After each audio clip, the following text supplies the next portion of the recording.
जय माता दी। मैं संगीता ठाकुर स्वागत करती हूँ आपका अपने चैनल पे। आज हम जो कथा लेकर आए हैं वो एक सच्ची घटना है, एक सच्चाई वाली कथा है। देवों के देव महादेव से जुड़ी एक सच्ची घटना लेकर हम आपके सामने आए हैं। महादेव ने 1879 में 1879 में इस अंग्रेज ऑफिसर की जान बचाई थी और इस अंग्रेज ऑफिसर ने महादेव के मंदिर का नवीनीकरण करवाया था। तो आइए जानते हैं उनसे जुड़ी हुई ये कथा। 1879 में जो महादेव ने इस अंग्रेज ऑफिसर की किस तरह से जान बचाई और क्या ये सच्ची घटना है, इस अंग्रेज ऑफिसर ने खुद अपनी किताब में ये सब लिखा है। महादेव जितना दयालु कोई भी नहीं है। आज ये पूरी कहानी सुनने के बाद आपको भी सच में यकीन हो जाएगा महादेव की भक्ति और शक्ति में। अगर हम सच्चे मन से महादेव को पुकारते हैं तो वो ज़रूर हमारा हाथ पकड़ते हैं, ये सच्ची बात है। सन 1879 में 1879 में भारत पर अंग्रेज़ों की हुकूमत थी। हम सब जानते हैं कि अंग्रेज़ों का शासन था भारत के ऊपर। तो उन्हीं दिनों की एक कहानी है। एक अंग्रेज परिवार भारत में रहता था, क्योंकि उन दिनों बहुत से अंग्रेज परिवार हैं जो भारत में ही रहते थे, क्योंकि भारत पर अंग्रेजों की हुकूमत थी। तो वो परिवार कर्नल मार्टिन थे, वो शादीशुदा थे और वही जोड़ा जो है पति पत्नी भारत में रहते थे। ये मध्य प्रदेश के आगर में रहते थे। वहीं पर महादेव का एक बैजनाथ का मंदिर है।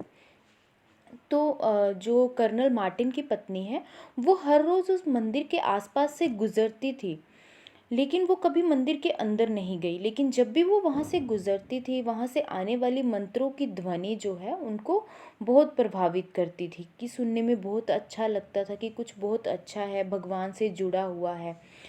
तो एक बार क्या हुआ कि जो कर्नल मार्टिन है वो अफ़गानिस्तान गए। अफ़गानिस्तान में लड़ाई लगी हुई थी जिसमें वो गए वहाँ पर, और वहाँ पर वह अपनी सेना का नेतृत्व कर रहे थे अफ़गानिस्तान में।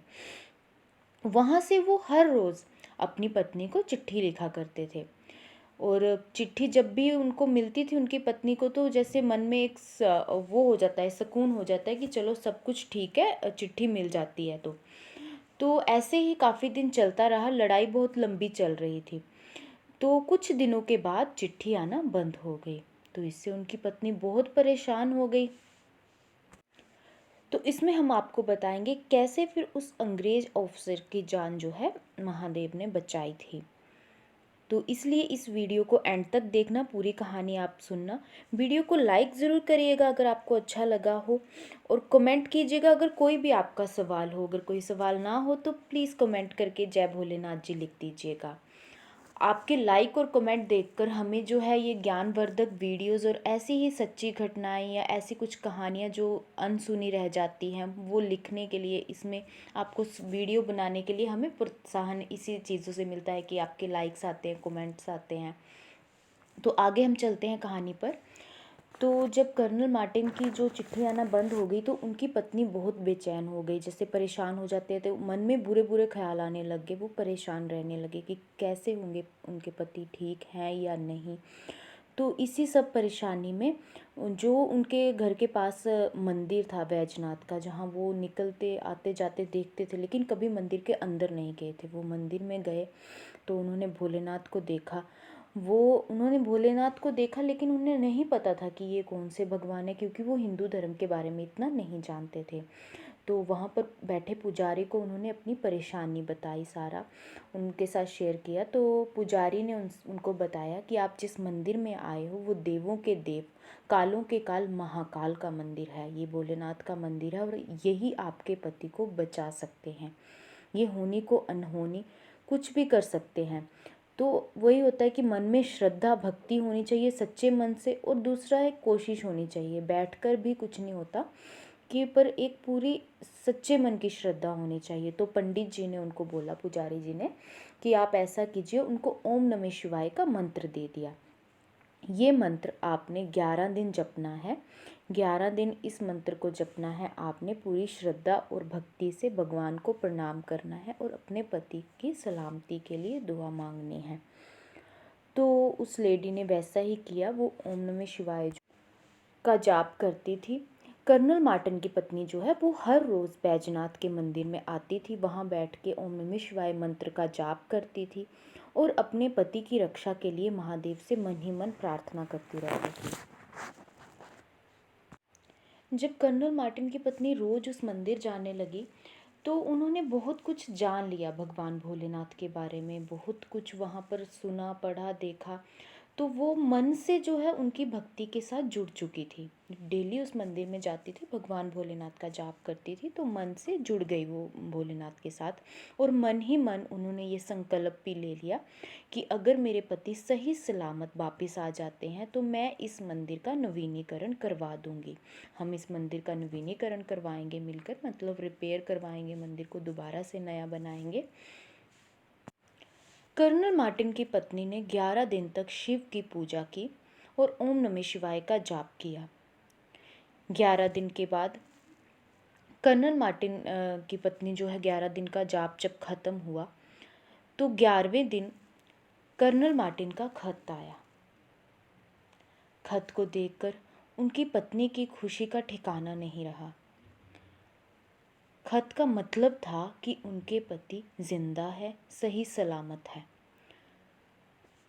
और जब उन्होंने ये खत पढ़ा तो उनके होश उड़ गए। ऐसा क्या लिखा था खत में? वे फूट फूट कर रोने लगी। खत को पढ़कर उनके होश उड़ गए, जो कर्नल मार्टिन ने उस खत में लिखा था। कर्नल मार्टिन ने उस खत में सारी बात बताई थी जो उनके साथ अफगानिस्तान में हुआ।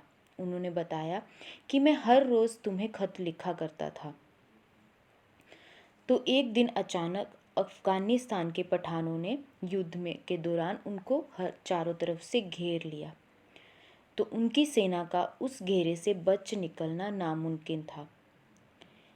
तो उसी के बीच इसीलिए मैं तुम्हें खत भेज नहीं पाया और अभी हमारा जिंदा वापस आना भी नामुमकिन ही हो गया था। लेकिन एक दिन भारतीय योगियों की तरह, मतलब जो भारत के साधु सन्यासी जैसे उन्होंने देखे होंगे, तो वैसे वो अपनी पत्नी को बता रहे हैं।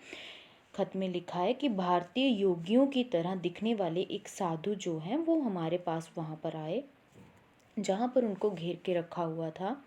उनके हाथ में त्रिशूल है। वह उनका सारा वृतांत बताते हैं कि कैसे वो दिख रहे थे। उनके हाथ में त्रिशूल था, उनके लंबे बाल थे, उन्होंने एक शेर की खाल पहनी हुई थी और वे बहुत शक्तिशाली थे दिखने में। और वो वहाँ पर आए और कुछ ही देर में अपना त्रिशूल चारों ओर तेज़ी से चलाने लगे, जिससे पठानों के जो सैनिक थे, पठान डर कर वहाँ से भाग गए। और जो वो साधु थे वो आए हम मेरे पास और मुझसे कहा कि तुम्हें डरने की कोई ज़रूरत नहीं है, मैं तुम्हें बचाने के लिए आया हूँ। मैं तुम्हारी पत्नी की पूजा से बहुत प्रसन्न हूँ और अब तुम्हें सही सलामत तुम्हारे घर तक पहुँचाना, उस तक पहुँचाना, तुम्हारी पत्नी तक पहुँचाना ही मेरी जिम्मेदारी है। अफगानिस्तान से लौटने के बाद कर्नल मार्टिन और उनकी पत्नी शिव भोलेनाथ का आशीर्वाद लेने बैजनाथ भोलेनाथ के मंदिर गए। और भोलेनाथ की तस्वीर जब कर्नल मार्टिन ने देखी तो उनके पूरा यकीन आ गया और उन्होंने अपनी पत्नी को बताया कि यही वो साधु थे, यही वो सन्यासी से थे जो अफगानिस्तान में हमें बचाने के लिए आए थे और इन्होंने ही मुझे बचाया था। इस घटना के बाद वे दोनों पक्के शिव भक्त बन गए, जिसे मन से होता है ना, मन से शिव के साथ जुड़ गए थे। और 1883 में 1883 में कर्नल मार्टिन ने जो है 15,000 रुपये मंदिर के नवीनीकरण के लिए दान किए थे उस समय, तो जिससे मंदिर का दोबारा नवीनीकरण हुआ। कर्नल मार्टिन और उनकी पत्नी के नाम की जो स्मृतियां हैं, जैसे मंदिर में स्मृतियां लगाते हैं कि इन्होंने बनवाया है या इन्होंने इसमें दान किया, उनकी आज तक उस मंदिर में, मध्य प्रदेश के आगर में ये मंदिर है बैजनाथ का, उसमें आज भी वो स्मृतियां लगी हुई हैं। उस समय का ये इकलौता मंदिर है, एक ही मंदिर है जो अंग्रेज़ों के द्वारा जिनका नवीनीकरण करवाया गया था। तो इस तरह से ये एक बहुत सच्ची जो है घटना है, सच्ची कहानी है कि कैसे भोलेनाथ ने तो उनकी जान बचाई। और इससे हमें यही पता चलता है कि हमारा मन तो डोल जाता है लेकिन भगवान हमारा साथ कभी नहीं छोड़ते। अगर हम सच्चे मन से, पूरी श्रद्धा से उनको पुकारते हैं और अपने कर्म करते हैं तो भगवान हमेशा हमारे साथ खड़े हैं। ये एक सच्चाई है। तो चैनल को सब्सक्राइब कर दीजिएगा, सब्सक्राइब का बटन दबा दीजिएगा। साथ ही में आपको जो है बेल बटन आएगा वो भी दबा दीजिएगा, ताकि आपको नई वीडियो की नोटिफिकेशन मिलती रहे, जो भी हम इसमें जो है वीडियो डालते हैं। और सच में इस कहानी से हमें पता चलता है कि जैसे हम बोलते हैं कि बच्चे तो माँ बाप को भूल जाते हैं या बच्चे माँ बाप को छोड़ देते हैं, लेकिन माँ बाप कभी बच्चों को नहीं छोड़ते, क्योंकि उनको माँ बाप ने बनाया है, पैदा किया है। वो हमेशा उनकी चिंता करते हैं, चाहे प्यार हो, गुस्सा हो, उसमें सिर्फ बच्चों की भलाई होती है। उसी तरह अगर हम सच्चा मन लगाएं, भगवान कभी हमें नहीं छोड़ते। भगवान ने हमें बनाया है, वो हमेशा जो भी अच्छा बुरा हमारे भले के लिए करते हैं। बस ये है कि हमें उसमें सही कर्म और भगवान का साथ कभी छोड़ना नहीं चाहिए। हमें अपने कर्मों का फल ज़रूर मिलेगा और भगवान हमारा हर सिचुएशन में हाथ थाम के ही रखेंगे। जय भोलेनाथ।